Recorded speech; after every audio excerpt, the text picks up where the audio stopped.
Effectively, the financial systems that run the state are 30 years old. 3 different systems. We haven't automated much of what we do.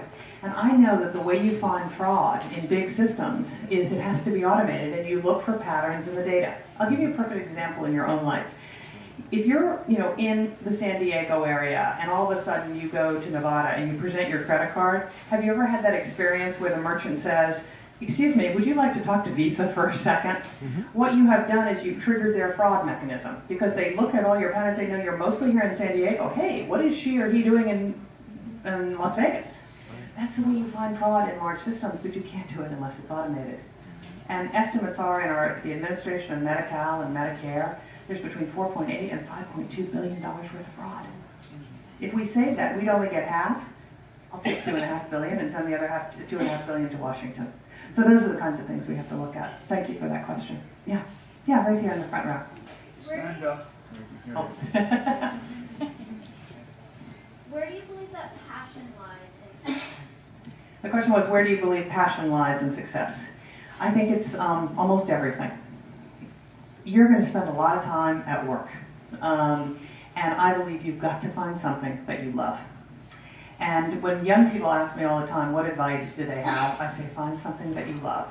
Find something that gives you a great deal of pleasure, that gets you excited. Find people you want to work with.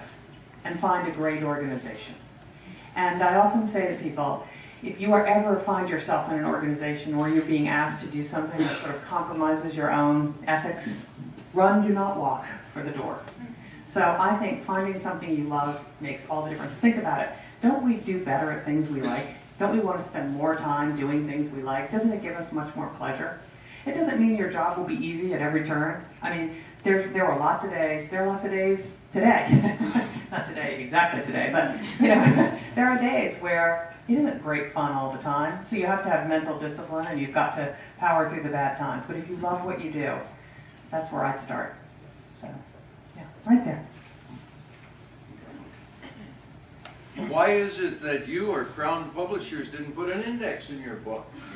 Something that can be automated. It's a good question, actually. I don't know the answer to that. No one from Crown is here. When I was looking at the galleys, when it was almost done, I noticed there was no index, and I asked about it, and there wasn't actually time to put it in. So in the second printing, which, if you recommend this book to all your friends, there will be a second printing.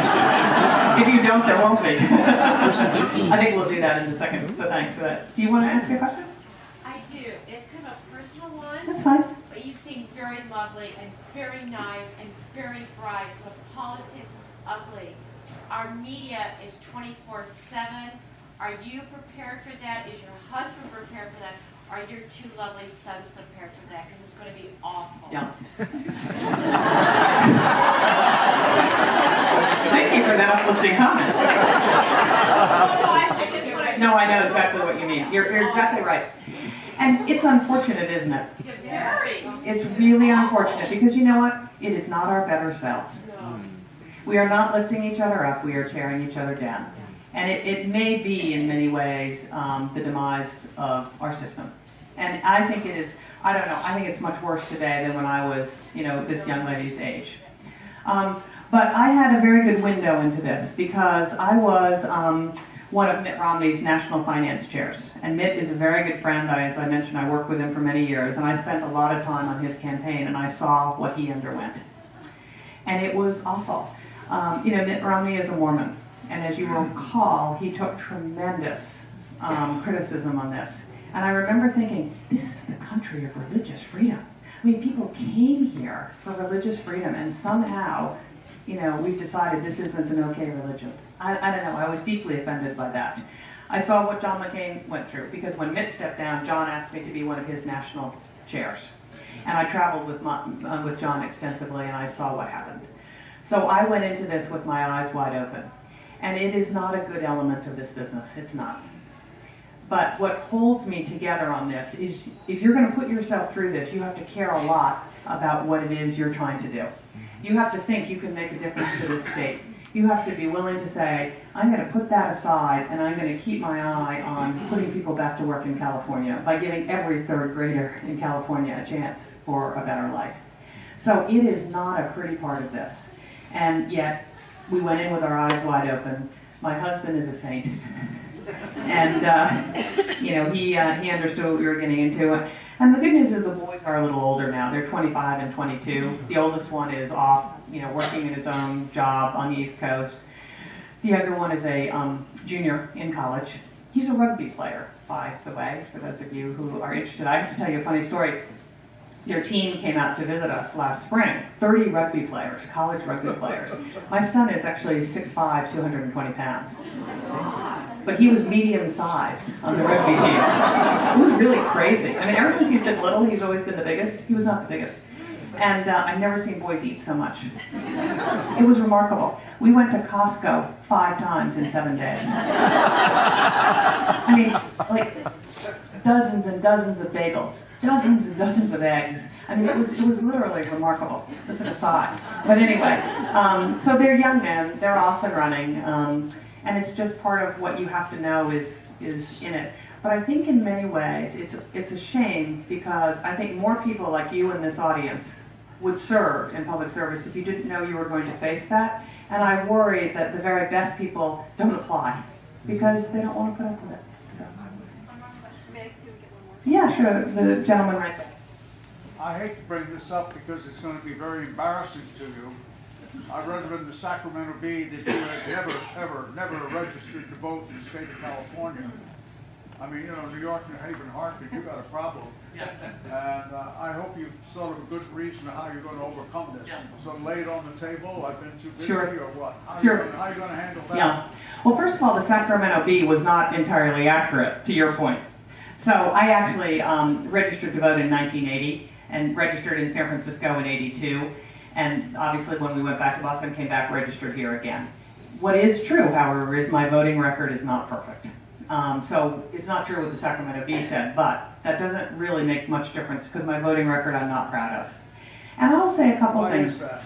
Yeah, I'm going to give you a couple points on that. First is, I was not as engaged in the political process as I might have been. I wasn't sure it really mattered. And I was very busy raising 2 children and running businesses, which, like so many of you, but it's no excuse because I bet most of you voted. And it just wasn't at the top of my list. And what changed everything for me was at eBay. When I saw the power of small business, today over 1 million people make their living selling full-time on eBay. I saw the power of small business, I saw how government got in the way, and I saw the crisis facing California. And before, I wasn't sure that politics was going to be a way out. I'm pretty convinced that the elected officials and our political system is the only way out right now. If we don't create the conditions to fundamentally change how businesses do business in California, then I'm not sure there's a way out of this mess. So I decided to get engaged. I am full in, 100% on this. But it doesn't excuse not voting for, off and on for many, many years. And what voters will have to decide is every candidate is a package of attributes, aren't they?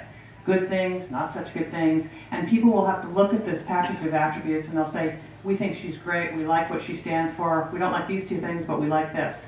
And so voters, you're right to ask. You shouldn't be embarrassed. You're right to ask. And that's the story.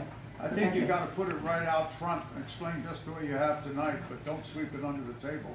Yeah, I talk about it quite a bit, actually. And in almost every group I get a question about it, particularly if I'm at a campaign rally. This is more of a book signing and an event at a... The other thing you should emphasize, you've had the same education as Michelle Obama.